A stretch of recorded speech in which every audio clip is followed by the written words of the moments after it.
question about nutrient toxicities in flooded and acidic soils.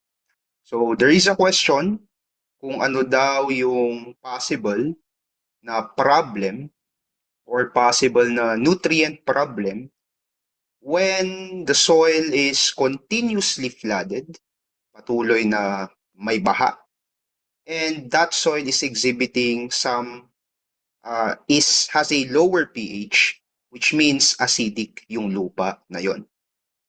Now, before diving deep kung ano yung magiging possible na problem, let's talk about why flooded soils behave differently. So yung mga flooded soils natin, usually sa mga rice field, medyo chemically different sila from ordinary well-drained soils. Why? Because yung mga ordinary well-drained soils, usually yung mga yan, yung pore spaces ng lupa nila ay may oxygen. Okay? May oxygen yan. Whereas yung mga continuously flooded soils natin, yung oxygen na yan ay usually nawawala.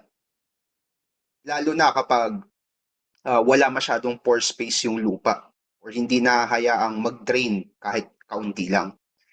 So yung mga continuously flooded soils, dahil mababa ang oxygen nila, nag-iiba rin yung properties ng iba't ibang mga nutrients sa lupa na yan. So ang logic dito is when there is flooding, we have low oxygen in our soil. Dahil mababa ang oxygen at ang oxygen ginagamit yan ng mga mikrobyo dun sa lupa, nare-reduce yung oxygen doon sa lupa.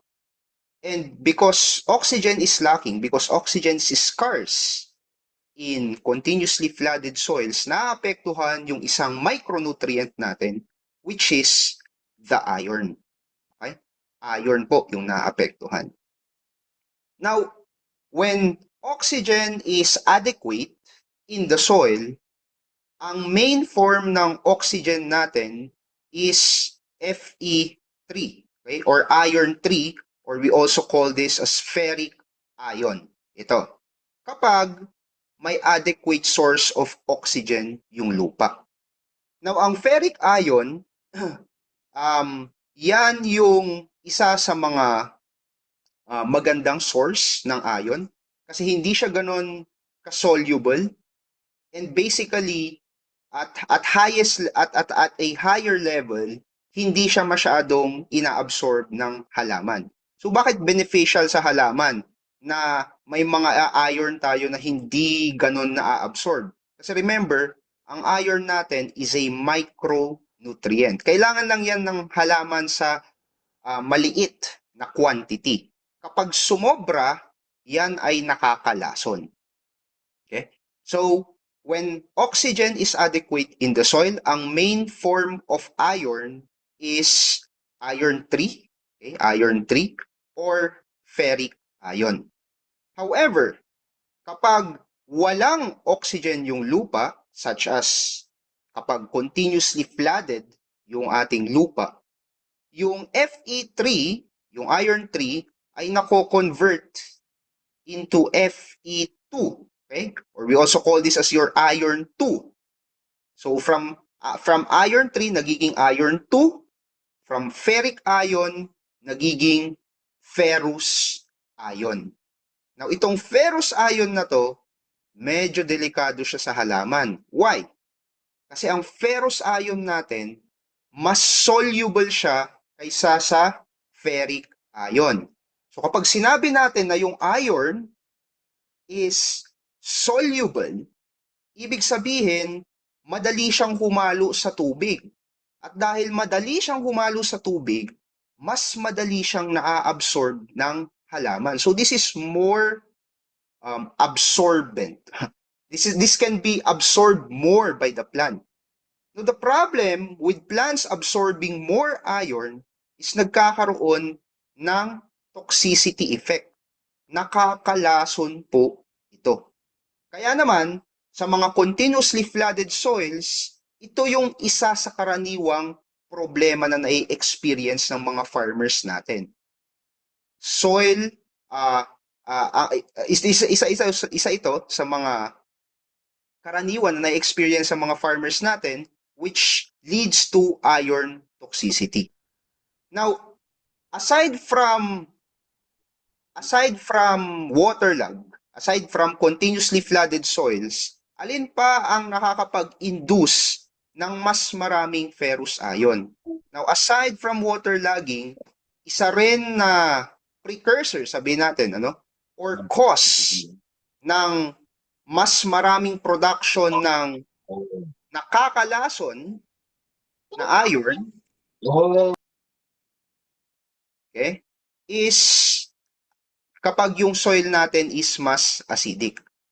Okay? So kapag mas acidic yung soil, sabayan mo pa na continuously flooded yan, tumataas yung iron 2 na available doon sa halaman, and kapag inabsorb yan ng halaman sa mas mataas na quantity than what is required, nakakalason po yan. So ang tawag po dyan, iron toxicity. So when you are asked sa exam kung ano yung nagiging micronutrient problem kapag waterlogged yung soil at kapag acidic yung soil, ang pinakatamang sagot po dyan is iron toxicity. Now again, uulitin ko, ang iron is not necessarily bad. But too much available iron for the plant, for the rice, for instance, most specifically, kapag mas maraming iron yan, nakakalason yan and nakakasama yan sa ating halaman. Now, isa sa mga common na symptoms kapag nalalason na yung halaman natin ng iron, particularly yung rice natin, isa sa mga symptoms nila is yung tinatawag na bronzing. Okay? So, leaf bronzing. So, usually yung dahon ng ating rice nagkakaroon ng some sort of chlorosis. Okay? Nagkakaroon na yung kulay niya ay parang nagiging bronze, kaya ho siya tinawag na bronzing. Okay? Now, doon sa mock exam natin, wala actually option na iron toxicity when it talks about the micronutrient deficiency that is related to bronzing. Okay? So, walang iron toxicity doon sa option. Pero ang mayroon doon sa option is zinc deficiency. Kaya naman, dito sa slide na ito, binibigyan ko kayo ng distinction between iron toxicity and zinc deficiency.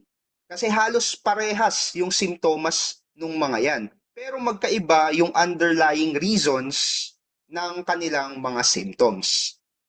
So for example, kapag sinabi nating iron toxicity, ang problema dyan, hindi kulang yung nutrients, but rather, sobra-sobra yung nutrient, particularly yung iron 2 natin. Pag zinc deficiency naman, dyan na po, kulang yung nutrients, kulang yung zinc na available doon sa halaman. Commonly, ang symptom ng iron toxicity is yung leaf bronzing na nabanggit ko kanina. So, mas commonly related ang bronzing sa iron toxicity. Whereas sa zinc deficiency, nagkaroon ng dusty brown spots, although for some, they also consider that as a bronzing symptom. Okay? So, kaya medyo nakakalito, no? Kasi meron tayong dalawa that can cause bronzing. Ang problem sa iron toxicity, sabi ko nga, is yung excess soluble iron. Sa zinc deficiency, hindi po yun yung problem, but rather kulang ang zinc sa zinc deficiency. Now, merong mas specific na related concept or symptom sa zinc deficiency. At ang tawag po doon, Kyra disease. So according sa website ng IRI, isa sa mga most related na disease caused by zinc deficiency is what we call as Kyra disease. So ano yung Kyra disease? Kasama na dyan yung stunting, dusty brown spots, yung mga symptoms na yon na ang dahilan ay dahil kulang ang zinc. So doon sa mock exam natin, kung wala kayong nakitang iron toxicity, kumari ang tinanong is commonly related sa bronzing pero walang iron toxicity, pwede na ang sagot ay zinc deficiency. Pero kapag meron kang iron toxicity, okay? Meron kang iron toxicity doon sa option and bronzing yung tinatanong, mas tama po yung iron toxicity. Pero beware pa rin ha, kasi maaring ang tinatanong, kung ang tinanong lang in general, kunwari ay micronutrient problem or kung ang tinanong lang in general is nutrient problem, pinakatama yung iron toxicity na related sa bronzing. Pero kapag ang tinanong is about deficiency, hindi mo naman isasagot yung iron toxicity. Kasi ang toxicity is not deficiency but rather sobra-sobrang nutrient na nakakalason. So bantayan nyo pa rin yung mga keywords na yon. Okay? Now kapag nakita nyo naman yung keyword na Kyra disease, automatic yan. Zinc deficiency na po yan agad for rice. Okay? So I hope klaro yung difference between iron toxicity and zinc deficiency. For our next topic, may computation tayo. We will be computing for the nitrogen